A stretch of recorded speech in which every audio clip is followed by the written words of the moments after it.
At the center of this storm stood Rachel Thorne, a beloved high school English teacher known for her warm smile and dedication to her students. Her husband, Jasper, was a successful real estate agent with a charismatic personality that could charm the coldest of hearts.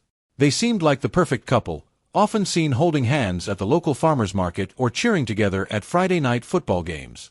But appearances can be deceiving, and beneath the veneer of their picture-perfect marriage lay a web of secrets and betrayal. The catalyst for the impending chaos was Rachel's younger sister, Ivy.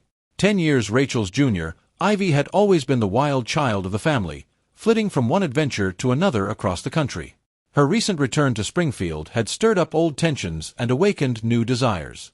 As the Thorne family prepared for their annual autumn gathering, an event that typically brought joy and togetherness, little did they know that this year's reunion would end in bloodshed. Rachel Marie Thorne was born and raised in Springfield, the eldest of 2 daughters. She had always been the responsible one, the rock upon which her family relied. From a young age, Rachel showed a passion for literature and a natural talent for teaching. She excelled in her studies at Springfield High, where she would later return as an educator. After graduating with honors, Rachel attended the University of Wisconsin-Madison, earning a degree in English literature. Her college years were marked by academic achievement and a growing sense of independence, yet the pull of home remained strong. Upon graduation, she returned to Springfield to begin her teaching career. It was during her first year of teaching that Rachel met Jasper Thorne. She was 23, idealistic, and instantly captivated by his confident charm. Their courtship was a whirlwind of romantic gestures and shared dreams. Jasper spoke of building a life together in Springfield, of raising a family in the town they both loved. Rachel, who had always valued stability and community, fell deeply in love with both the man and the future he promised.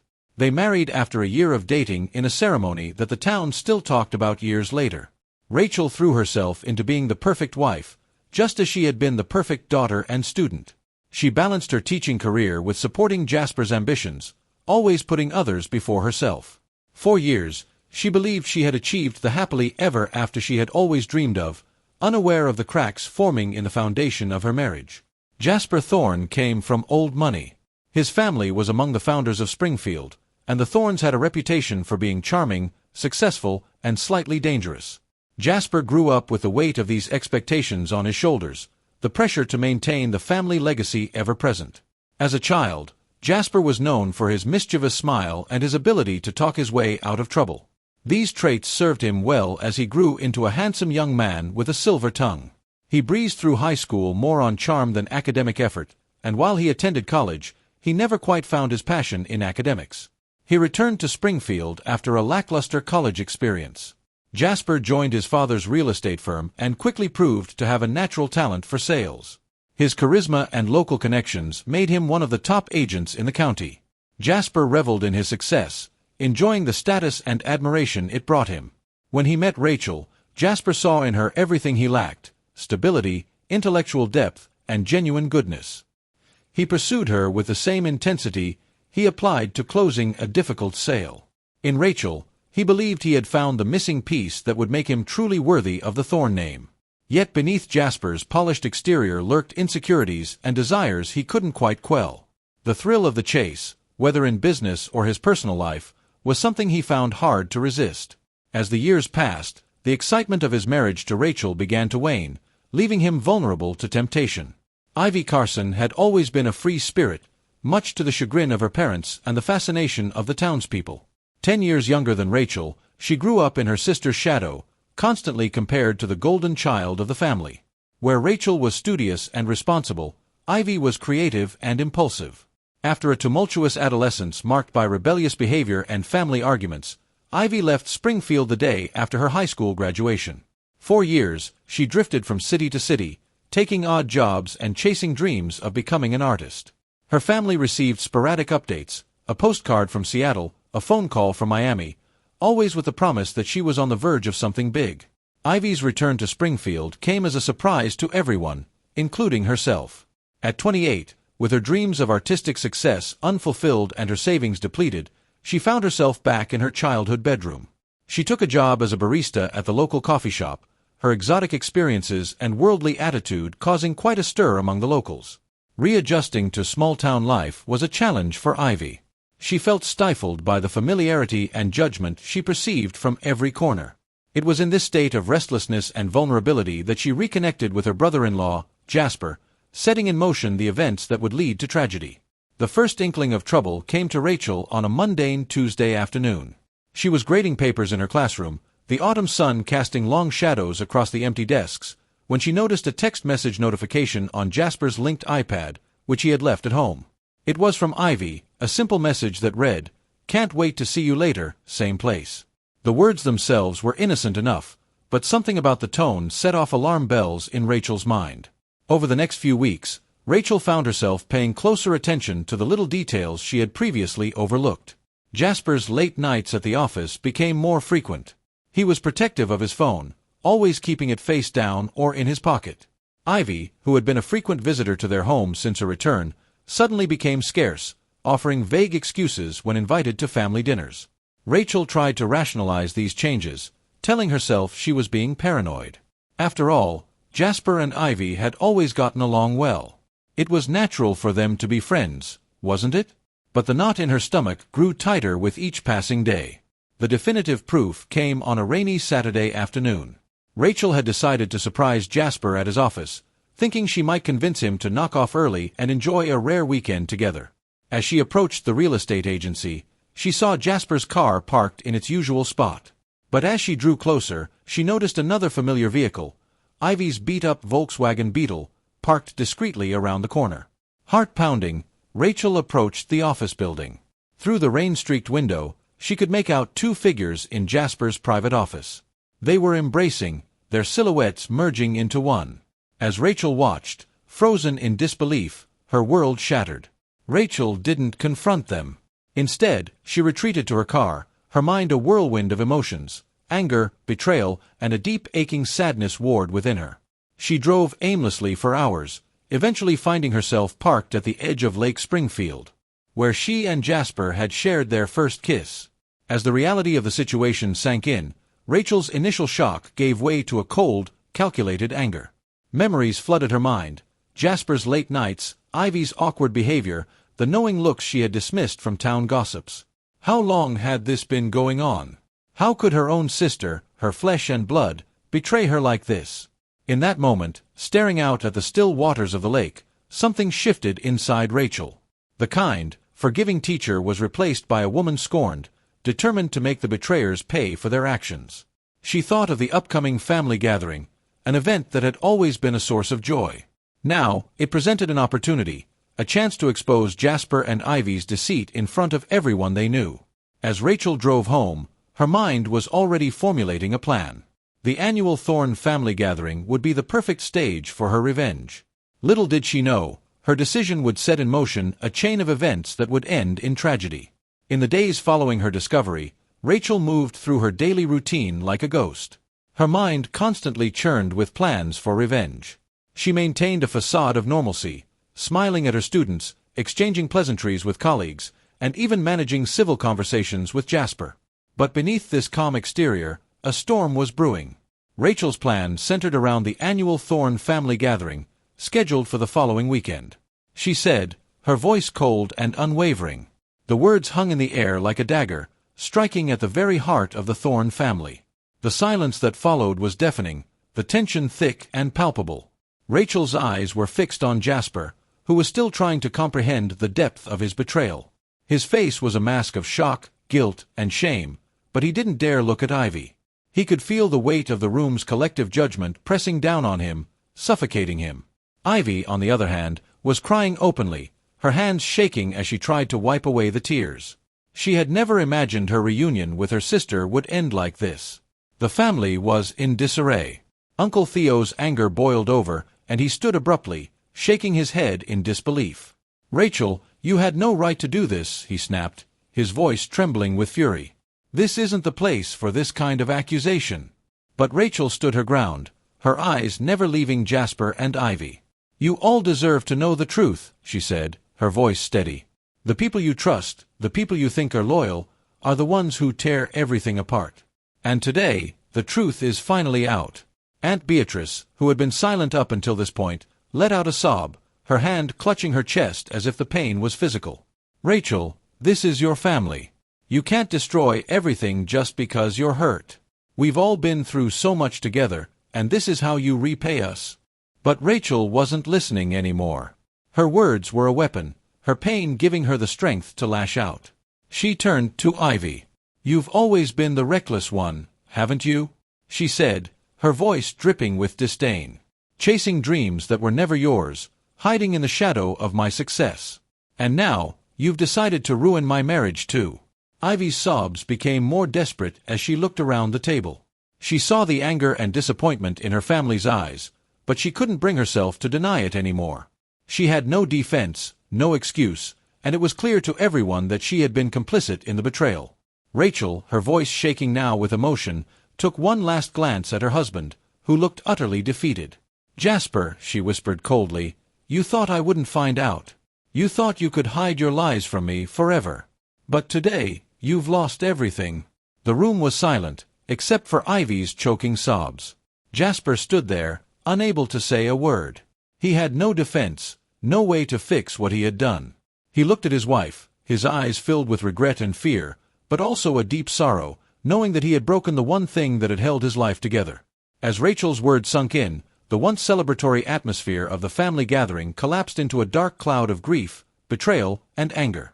What had once been a joyful occasion was now the funeral of the Thorne family's image of perfection. The chaotic scene descended into pure bedlam. Rachel's heart pounded in her chest, her mind unable to comprehend what had just unfolded. The image of Ivy lying motionless on the ground, blood spreading around her, seared itself into her mind. The once idyllic gathering, where the sun had set over a family bound by tradition, had now transformed into a nightmarish tableau of violence, heartbreak, and rage. Jasper's voice trembled as he screamed for help, his hands shaking as he cradled Ivy, desperately trying to stem the flow of blood. "Someone, please call an ambulance," he shouted, his eyes wild with panic. But no one moved, frozen in place by the horror that had just transpired. Aunt Beatrice, still gripping the cast-iron skillet, stood motionless in the center of the table, her face a twisted mask of fury. Her usual gentle demeanor had been replaced by something unrecognizable, driven by rage and betrayal. She stared down at Ivy with a look of disbelief, as if not fully understanding what she had just done. Uncle Theo was the first to react, shaking his head in disbelief, his face a deep shade of red as his eyes darted between Rachel, Jasper, and Ivy. "What have you done?" he roared at Aunt Beatrice, his voice shaking with fury. The children, still crying, were ushered inside the house by Fiona, their sobs echoing in the air. Dominic, his face a mixture of shock and confusion, looked around helplessly, trying to make sense of the madness that had unfolded before him. Rachel, too stunned to move, stared at Ivy's still body. The weight of what had just happened hit her like a freight train. This was not how she had imagined the day playing out. She had expected a confrontation, a moment of truth that would bring her some form of closure or justice, but this was something she had never prepared for. Jasper, trembling, held Ivy close, his eyes brimming with tears as he pleaded for help. "Please, Ivy, stay with me. I'm so sorry. I didn't mean for any of this to happen." His voice cracked, raw and filled with grief. But Ivy remained unresponsive, her blood mixing with the dirt beneath her. Aunt Beatrice, still standing with the skillet in hand, looked down at her niece with a strange mixture of horror and regret. She had never imagined things would escalate so violently. In her mind, this had been an act of vengeance, a way to pay back the betrayal she had just witnessed. But now, seeing the devastation she had caused, it was clear that she had crossed a line that could never be undone. Rachel's mind was a whirlwind of confusion, grief, and anger. She had thought she was the one being betrayed, but in this moment, her whole family was crumbling around her. The truth had come out, but it had come at a price far higher than she had ever expected. And now, the life she had known, the bonds that had once held her family together, were unraveling before her eyes. The distant wail of an ambulance siren could be heard in the distance, but it felt like an eternity before it arrived. Jasper was still holding Ivy, his body shaking as he whispered apologies and pleas for forgiveness. Rachel, standing at the edge of the chaos, felt her body numb as she watched the life she had once known slip away, shattered by the very people she had trusted the most. As the ambulance arrived and the paramedics rushed to Ivy's side, the family was left to grapple with the fallout of that tragic moment. No one could have predicted that Rachel's quest for justice would lead to such a catastrophic outcome. As the paramedics worked quickly to stabilize Ivy, Jasper's hands trembling as they passed her limp form to the stretcher, the family watched in a collective haze. The sharp, antiseptic smell of blood hung heavy in the air, mixing with the scent of the autumn evening. The soft crunch of leaves beneath the shoes of the paramedics was the only sound that seemed to break the eerie silence. Rachel stood frozen, her body still numb with shock. Her eyes never left Ivy, watching as the paramedics loaded her into the ambulance. Jasper followed, his face pale and stricken, his earlier anger and confusion now replaced by an overwhelming sense of helplessness. Aunt Beatrice, her face ashen, dropped the skillet to the ground with a dull clatter.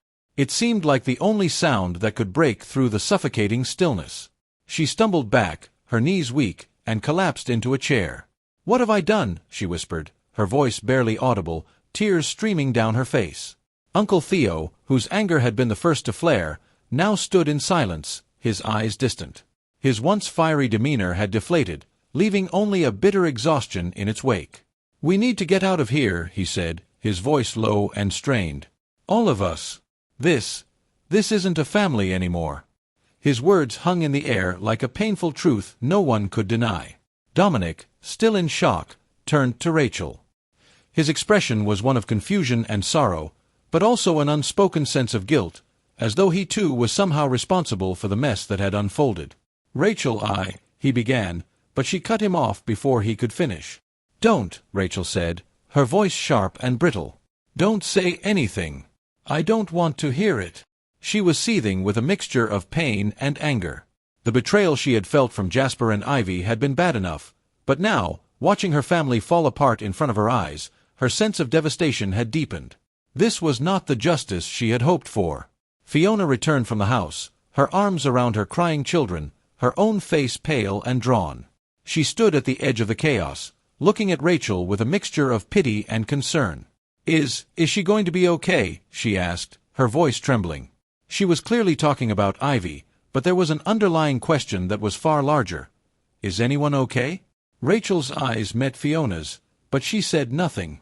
It felt like the whole world had stopped turning, leaving nothing but a swirling void of questions and regrets.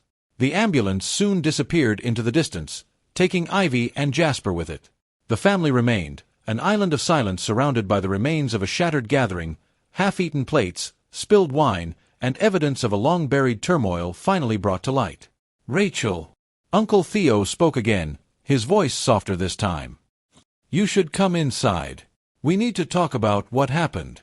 We can't let this destroy us all." But Rachel shook her head, a quiet, broken laugh escaping her lips. "Destroy us? We were already destroyed," she said, her words barely above a whisper. "We just didn't see it coming." There was a heaviness in the air now, thick and oppressive. The kind of silence that follows a cataclysmic event, when the dust has yet to settle and the wounds are too raw to bandage. Rachel felt as if she had been stripped of everything: her marriage, her family, her sense of self. She turned and walked slowly toward the house, her footsteps deliberate but slow, as though weighed down by invisible chains. Dominic moved to follow her, but she held up a hand to stop him. "I need to be alone," she said. As she stepped inside, the world outside seemed to fade, the sounds of the chaos still ringing in her ears. She closed the door behind her and sank into a chair in the dimly lit living room. Her heart was still pounding in her chest, but it was no longer the fury-driven rhythm she had felt earlier. Now, it was a slow, agonizing throb of heartbreak. Rachel's mind replayed the events of the evening over and over again, each moment now a jagged piece of the puzzle. Jasper's betrayal, Ivy's tears, Aunt Beatrice's violent outburst, and the way her family had unraveled before her, like an old, tattered quilt, thread by thread.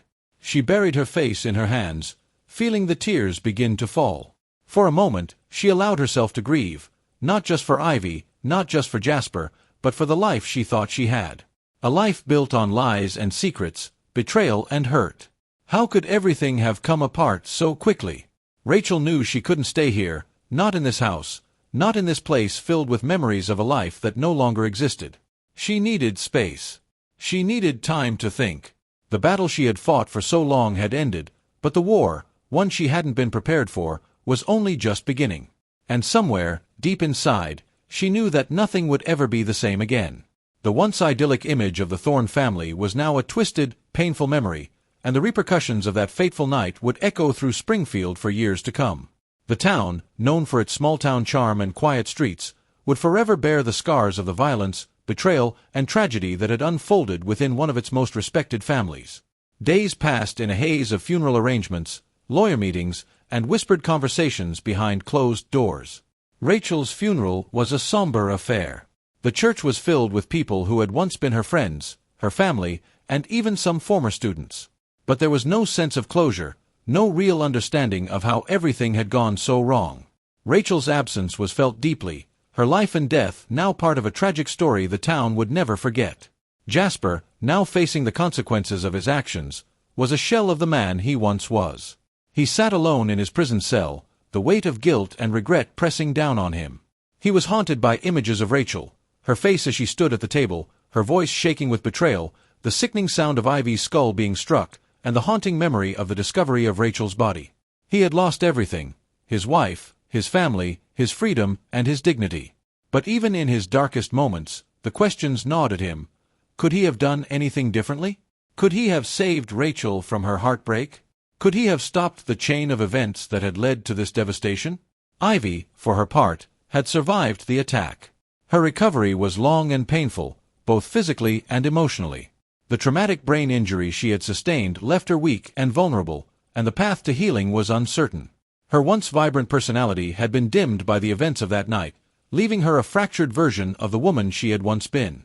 Jasper visited her regularly, but there was little they could say to each other, the distance between them growing ever wider as time passed. Aunt Beatrice, too, was left to confront the consequences of her actions. Her trial was swift, the court finding her guilty of aggravated assault.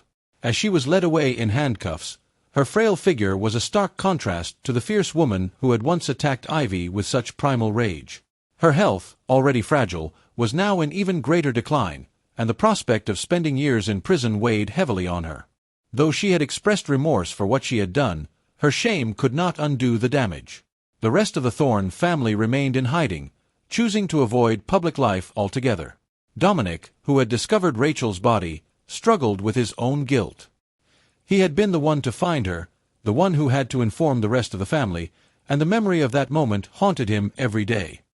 He kept to himself, rarely leaving his home, and was rarely seen by anyone, as though he were trying to hide from the reality of what had occurred. Fiona, on the other hand, distanced herself from the family altogether. She could no longer bear to be part of the toxic legacy left behind by Rachel, Jasper, and the rest of the Thornes. Springfield, the once peaceful town, was not the same anymore. The events of that night had shaken everyone to their core. Neighbors whispered about the scandal, the once pristine image of the Thorne family now a cautionary tale for anyone who dared to believe in perfect lives. People looked over their shoulders, wondering if their seemingly happy family might harbor dark secrets just waiting to be exposed. The police investigation had been thorough, but the emotional damage caused by the tragedy could not be undone. The memories of that night, of the heated arguments, the violence, and the final, tragic discovery of Rachel's body, would linger in the minds of everyone involved for the rest of their lives. The case had made headlines, but as time passed, the public's attention moved on, leaving behind a family fractured beyond repair. And as for Rachel, her death left an irreplaceable void. Her last words, scribbled on a piece of paper, were the only clue to the pain and turmoil she had suffered. Her family could never fully grasp the depth of her anguish, and the unanswered questions would forever weigh heavy on the hearts of those left behind. The Thorne family was no longer a symbol of the perfect life. They were a cautionary tale, one that spoke of betrayal, regret, and the tragic consequences of keeping secrets. As they disappeared from public view, their story became one that the town of Springfield would never forget, a story that would forever remind them that even the most seemingly perfect families can harbor the darkest of truths.